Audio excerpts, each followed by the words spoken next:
Welcome to Choice Classic Radio. Like us on Facebook, subscribe to us on YouTube, and help keep this show alive by donating at choiceclassicradio.com. For more of your favorite old-time radio shows, join us on our companion podcast, Choice Classic Radio Detectives, where we bring to you tales from the greatest detective shows the golden age of radio had to offer. And now, with 91 surviving episodes broadcast on NBC Radio from 1934 to 1957, we bring to you Lights Out. Tonight is the 4th anniversary of Lights Out. After 4 years of fantasy and imagination, chills and thrills, Lights Out celebrates by bringing to the microphone the internationally known actor whose name has become synonymous with the unusual and fantastic. The National Broadcasting Company takes pleasure in presenting Boris Karloff in the first of a special series of Lights Out broadcasts.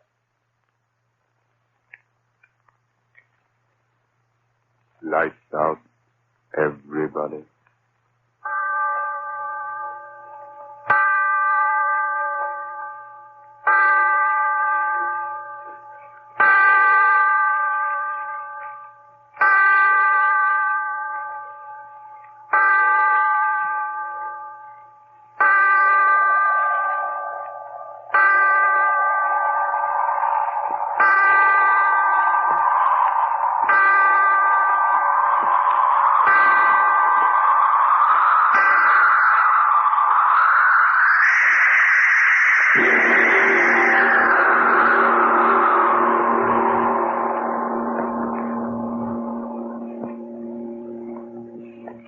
Tonight, Lights Out presents another psychological drama, a play in which the principal part is taken not by the character himself, but his thoughts. The voice you are about to hear is that of the thoughts of one Darrell Hall, accused murderer, sitting in a courtroom awaiting the return of a jury which is to decide whether he is to live or die. And as he waits, the thoughts in his mind seethe and swirl. Seethe and swirl. Guilty. Not guilty. Not guilty. Guilty. Father in heaven, why don't I stop thinking those words? Words those jurymen are saying. He's guilty. He's not guilty. He's guilty. Not guilty. Guilty. Not guilty. Guilty. No, I've got to stop thinking of what's going on in that room. The jurymen. I've got to stop thinking of them. I've got to keep my head clear. I've got to figure things out. When did all this start? Yes, I remember. That night, Wayne and I were sitting in my room, talking about dreams. I remember he said... Oh, come on, Darrell. Don't expect me to believe that one. Well, I'm certainly telling you the truth. A fellow with your imagination wasting his time teaching biology to a bunch of co-ed nitwits. No, sir, you should be writing fiction. I assure you, my dear Wayne, I've told you the truth. You're really serious? Of course I am. You actually mean that in all your life you've never had a dream? Never. Not even when you were a child? To my knowledge, I've never had a dream in all my life. Well, how do you like that? I like it very well. I close my eyes, oblivion, and then I wake up. No nightmare hangovers for me, Peg. Now, wait a minute, Darrell. Let me get this straight. You mean you've never even had a dream after, eating a Welsh rarebit at midnight or surrounding a dozen green apples or anything like that? Believe me, Wayne, I've never had a dream of any shape, form, or description in all my life. A dream to me is just a word.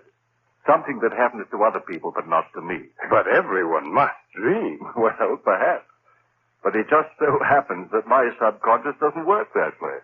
I tell you again, I have never dreamt. Well, what do you know about that? Just unbelievable, I tell you, unbelievable. Yes, that's what he said. Unbelievable. It was unbelievable that I'd never dreamt. Then after a while he went away and left me there. It was early evening. But I remember that somehow, strangely, I was very tired. I sat down in the easy chair. Oh, I was so tired.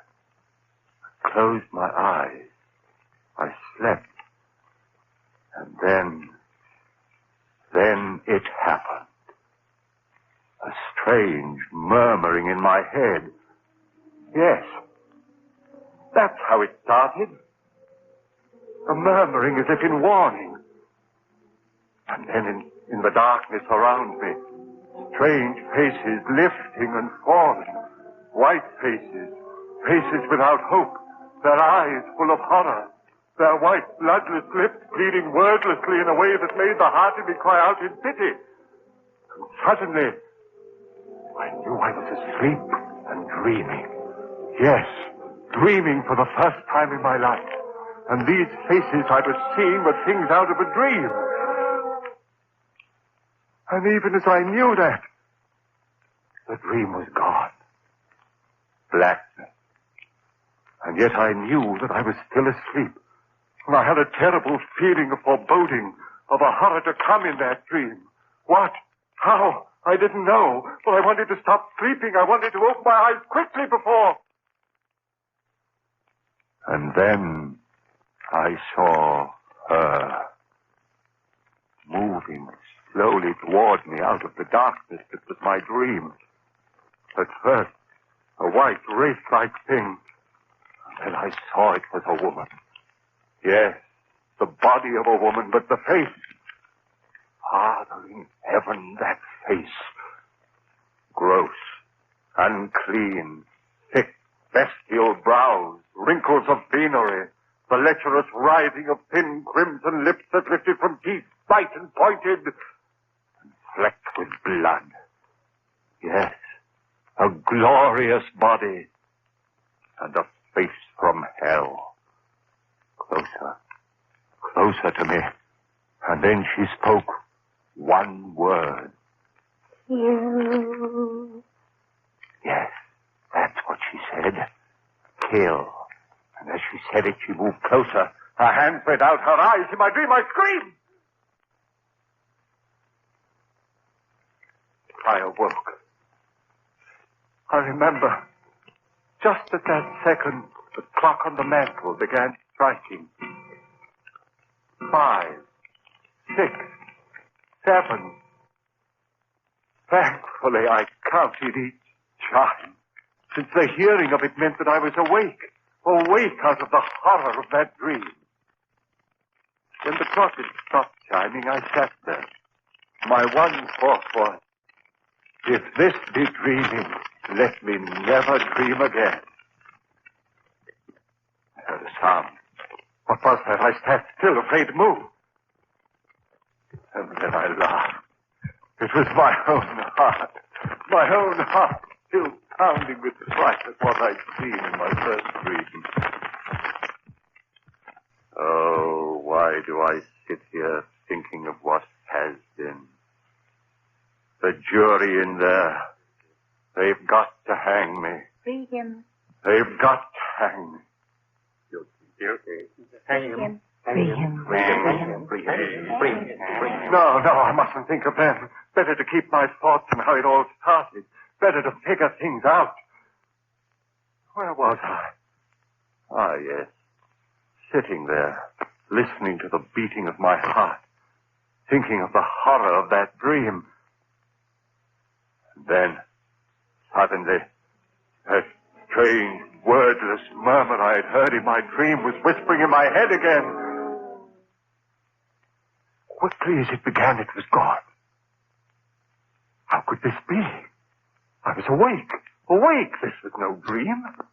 Then why had I heard that wordless entreaty? That same sound that had come from those miserable white faces that had floated before me while I slept. Why? I heard it. Sound behind me. Who? Why, yes, my friend Wayne. Must be he. Come back into the room, standing behind my chair, thinking I was asleep.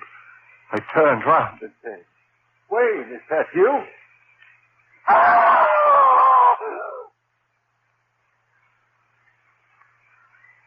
Yes, I screamed. I screamed so loudly there was blood in my throat. For it was she again.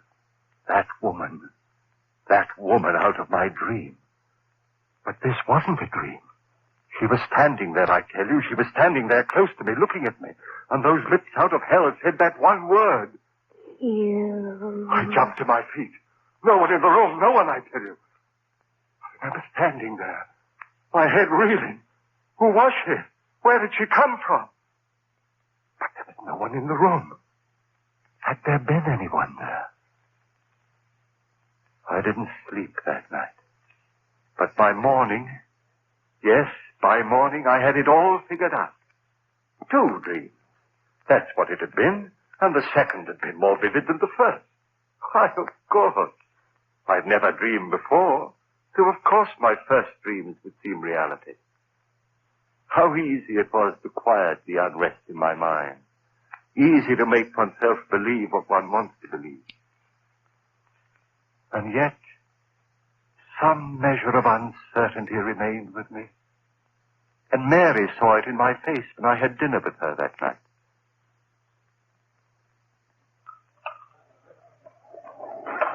Darrell, do you mind if I ask you something?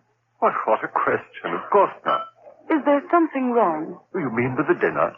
Well, you know, this is my favorite restaurant. With you, dear. Has something gone wrong at the university? Why do you ask that? The worry in your eyes. Oh. What is it, dear? Oh, it's nothing. It's nothing important. You changed your mind about loving me? Mary. Then tell me what it is, please. All right. It's really nothing to concern yourself over. Just a dream. Dream? Darrell, you dreamed. Yes. Last night. How marvelous. Now you're normal even when you sleep. That's right, isn't it? I'm back to normal, see if I'm not.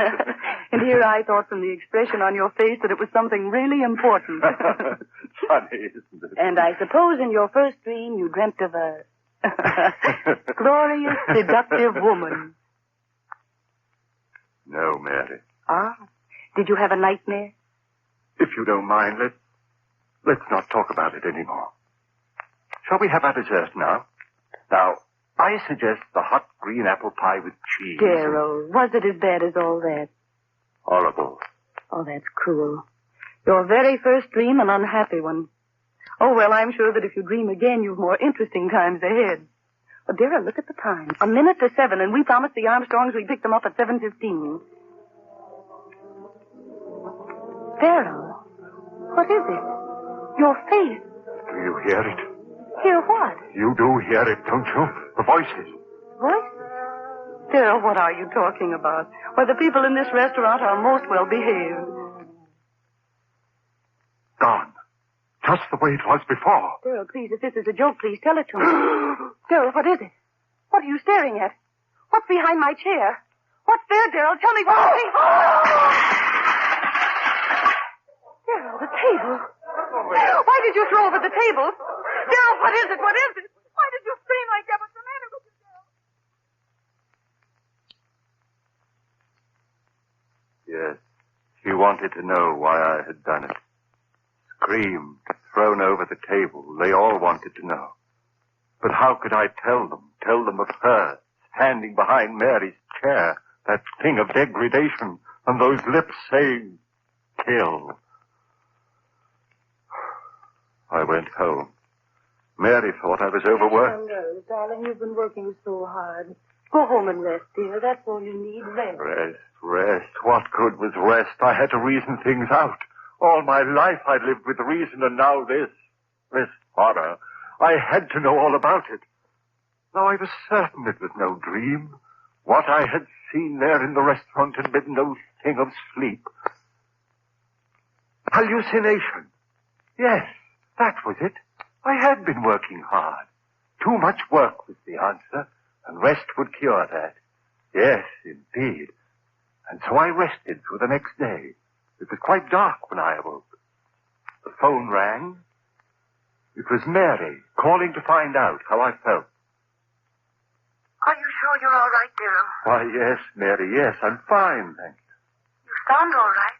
Your advice was good, dear. Apparently rest was just what I needed. Then go along back to bed. I'll talk to you tomorrow. All right, dearest.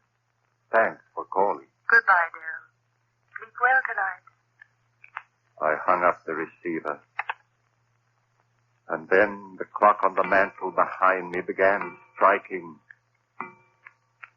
Always at 7. Always at 7. Always at 7. Yes, that was true. Each time it had been 7 when it had happened.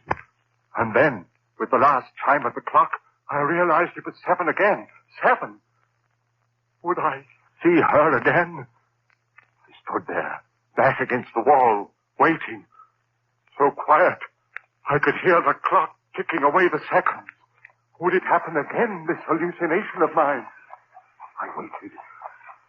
I heard no pitiful murmur of voices. Just quiet. So dark in the room.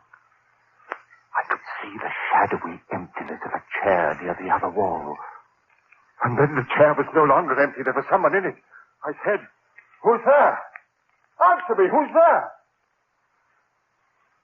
No answer. A strange darkness in the room.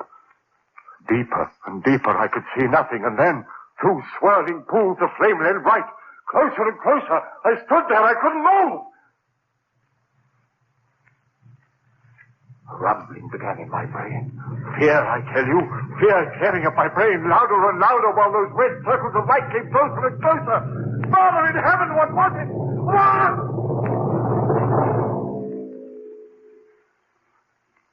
And then I knew. It was her eyes burning close into mine, into the brain of me, pounding one thought into me. Kill, kill, kill, kill. Why did she say that? Why? Kill whom? Why should I kill? Why should I kill? If I had known then.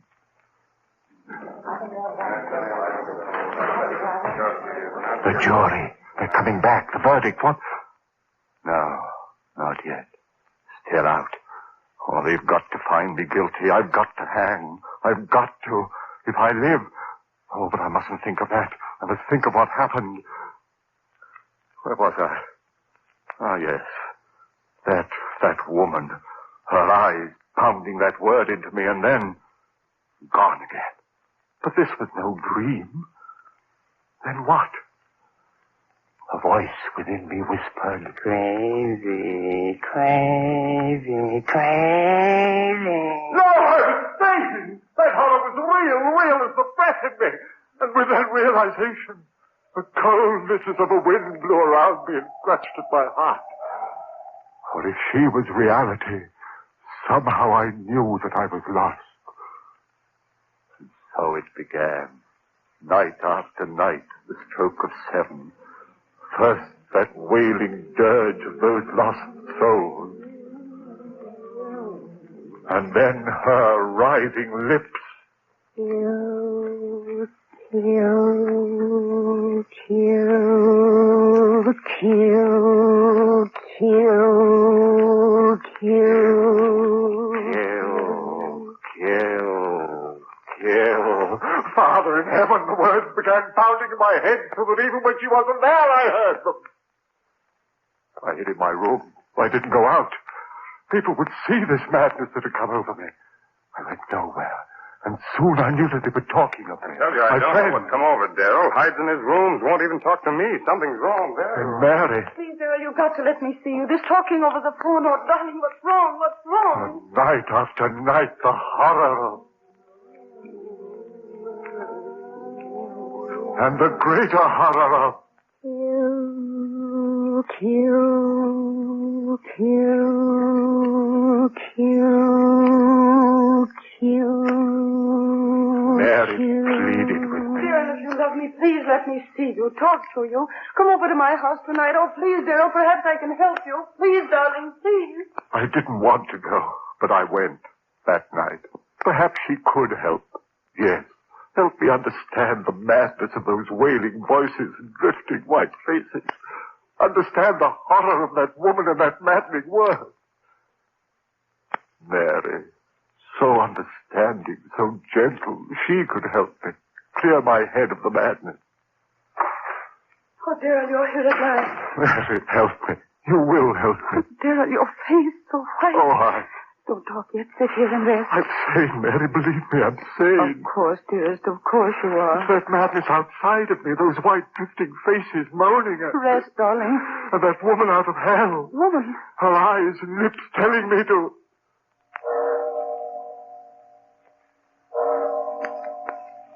The time. The time. What time is it? It's 7.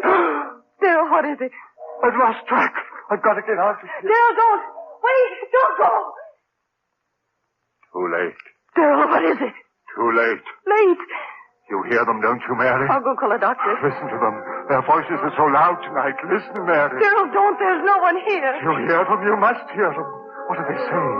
Louder and louder, trying to tell me something. What are you saying, you out there? What are you telling me? Daryl, stop. They're gone. Faces, voices, gone.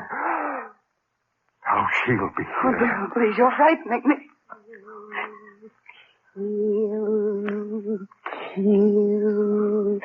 You hear her, Mary? You hear her? No, Daryl, please. Louder and louder and louder. I hear her. Sing out of heaven, go back, I tell you. Make her stop, Mary, make her stop. Stop it. She devil, you, what do you want of me? Stop it, stop it. I can't stand it anymore.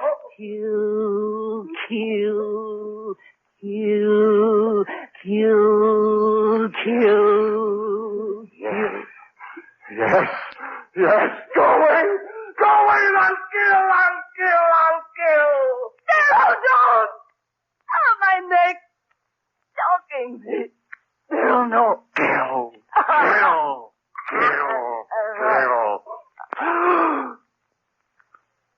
Mary.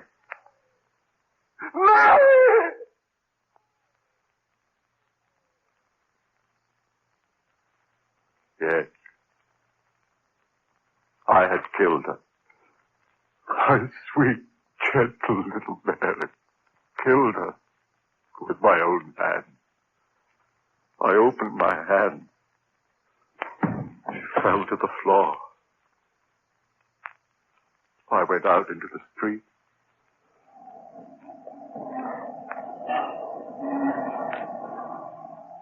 People all around me, hurrying. I was in no hurry. What that woman had wanted, I had done. I had killed. I walked all night. It didn't matter where. And in the morning, I found myself on the campus of the school, before the very building in which a class was waiting for my lecture. I went in. I walked up on the platform and looked down into their faces. I said to them, "Ladies and gentlemen, my lecture for today will be on the subject of the selective factor in the evolutionary..." I stopped. A murmur in the air. Those voices again.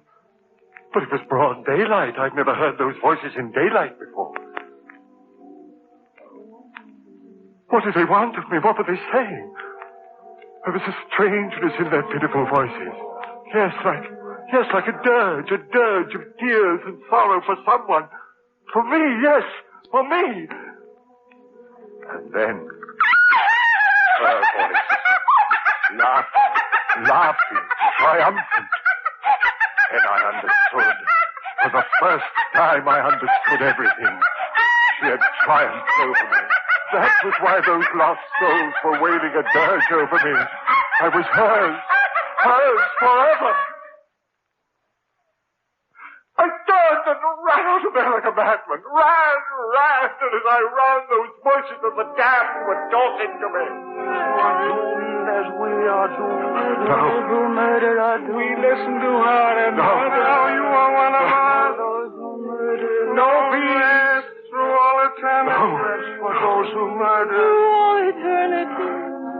Covered with my ears and my hands, I ran. No use. I heard them. Only one hope for you, man. One hope. expiate your crime. On the gallows. Pay for what you have done. On the gallows, and you shall have One hope, man, one hope.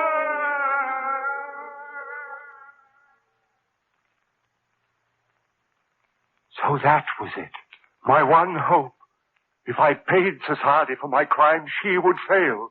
I would be free of her, that thing, that essence of evil, that siren who called men to murder so that their souls would be slaves to her for all eternity. Yes, I'd pay for my crime.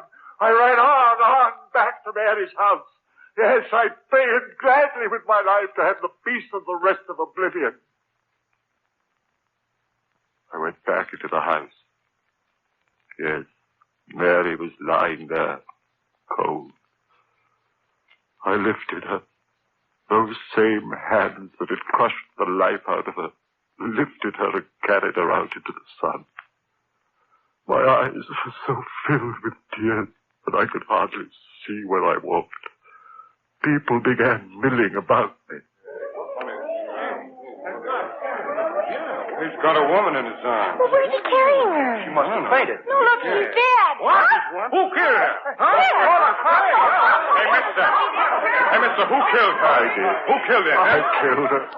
With my own hands, I killed her. And please, I want to die for her. Hey, Will, hey, how do you talk?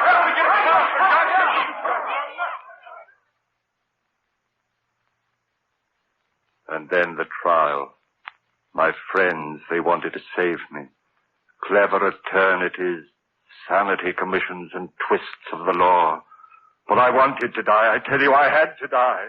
If they set me free, if I lived and died as most men die, the death they call a natural one, then she would have me. No. I want to hang by the neck until dead. I want that noose around my neck. The trap beneath my feet, the jailer pulls the switch. My feet dancing in air. The noose strangling me as my hands strangle Mary. Pay for my crime and I'll be free. Free of that horror with the writhing lips and blood-stained teeth.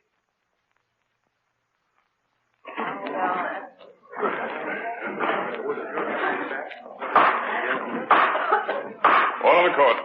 All in the court. The jury. They're coming in. Guilty. They've got to find me. Gentlemen of the jury, have you reached a verdict? We have, Your Honor. The clerk of the court will read the verdict, please. See the jury. Find the defendant guilty of murder in the first degree. You hear that, you thing out of hell? Guilty! Hang me for the neck till I shed. I'll be free of you. I'll have peace. You failed, you beast. I'll see to my crime. You'll never get...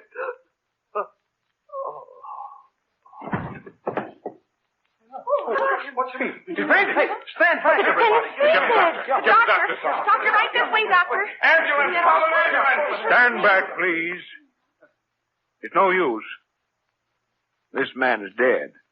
Heart attack. Hold it. Would you take a look at his face? Yeah. As if he was looking at the devil himself.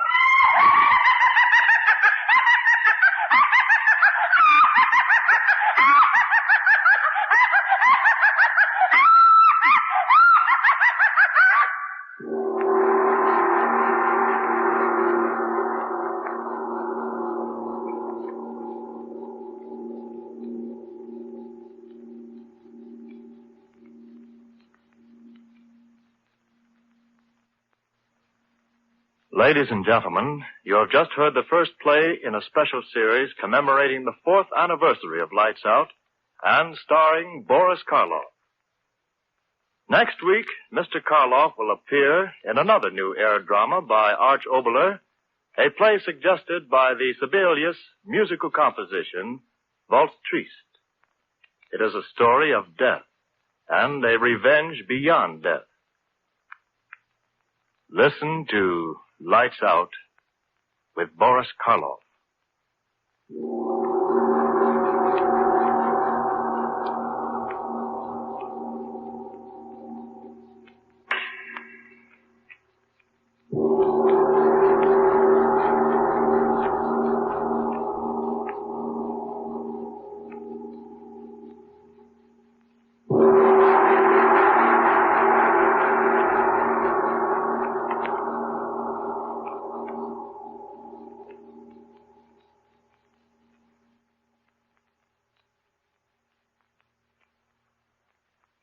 Lights Out, written especially for radio by Arch Oboler, comes to you each Wednesday evening from our Chicago studios.